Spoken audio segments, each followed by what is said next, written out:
In today's video, I'll be talking about Videocon Industries, India's number one home appliance manufacturer at a point of time. And I'm sure that you must have also used a Videocon product at some point in your life. So let's see what led to its rise and fall. Mr. Nandlal Dutt, it's a founder. He started a sugar mill in 1955.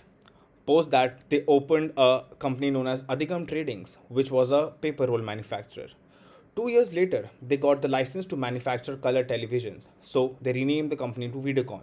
And now the company was held by his son, Mr. Venugopal Dutt.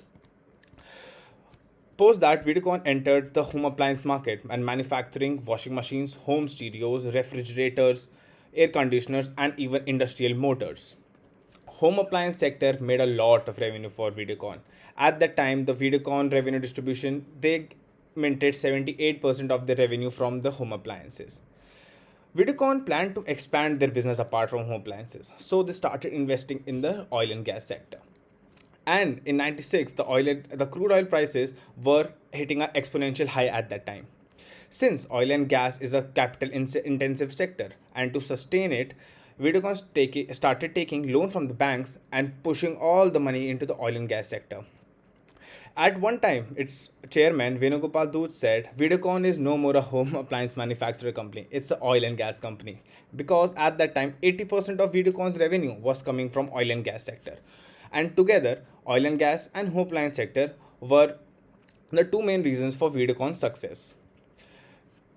Videocon started expanding to more sectors. So they acquired many companies like Electrolux, Planetam, Devo Electronics. But simultaneously, their home appliance business was struggling as they were not paying so much attention, and there was an entry of big players like Samsung and LG and Sony in the market.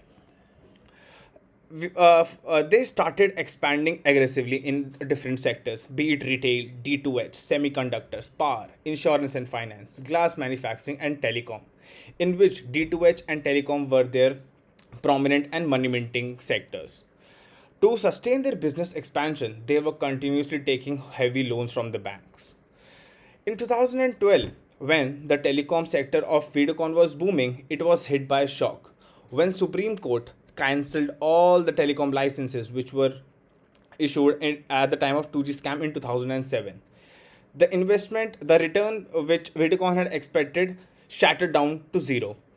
In 2014, there was a huge drop in the prices of crude oil, and the capital which they had invested, they were reaping no benefit and no return of it. In totality, Videocon had taken a cumulative loan of 47,000 crore rupees from the banks and weren't able to return it. In mid 2017, RBI stated that Videocon is a defaulter and make a plan to pay the debts, but they didn't make the plan. Post that, NCLT, the National Company Law Tribunal, then declared Videocon bankrupt in 2017 December. Videocon and its 13 substituent companies had a total loss of 90,000 crores. You can see here, when Videocon was at its peak in 2008 to 2009 financial year, they had a market capitalization of 15,000 crore rupees. But now, in 2021, they just have a market cap of 240 crore rupees. You can see the immense amount of market cap which they have lost. The prices of their shares have also fell from 870 rupees in 2008 to just 7.65 rupees in 2021. So, we have learned that misprediction of returns, ignoring their monopoly sectors, and expanding too aggressively amidst losses has caused Videocon their existential crisis. So, thank you guys. This was my video, and hope you guys like it. Like and share, and I'll be back with more content. Thank you.